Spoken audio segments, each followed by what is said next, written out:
大家好，我係 2Base 嘅阿童。嚟緊咧喺香港咧，好快就會上映 Toy Story 嘅第4集啦。咁其實咧，可能大家唔知道啦，我係一個 Toy Story 嘅 fans 啦，所以我係好期待今次 Toy Story 第4集嘅上映嘅。咁其實咧喺韓國咧就已經上映咗啦。咁我亦都喺佢上映第2日咧就去咗睇啦。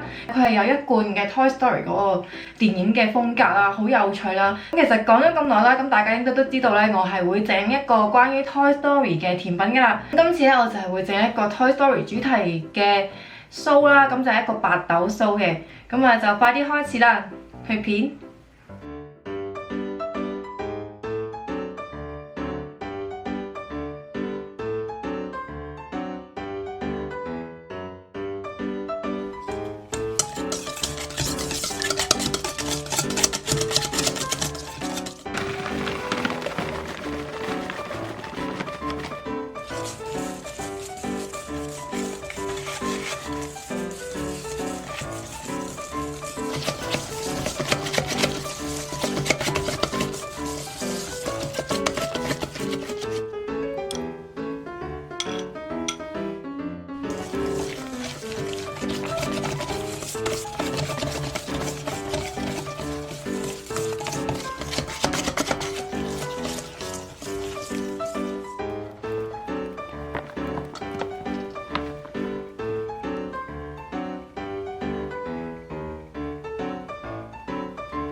呢個咧就係今次嘅 Toy Story Show 啦。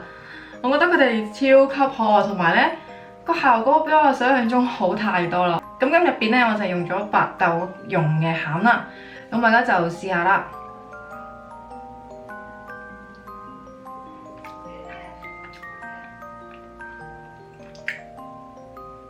咁成個咧食落去咧個外皮咧係好香濃嘅牛油味道嘅。咁就唔會係硬嗰隻皮啦，有少少鬆化嘅感覺嘅。咁今次呢個餡咧，我係買咧現整嘅白豆蓉啦，所以咧佢係有比較甜嘅感覺嘅。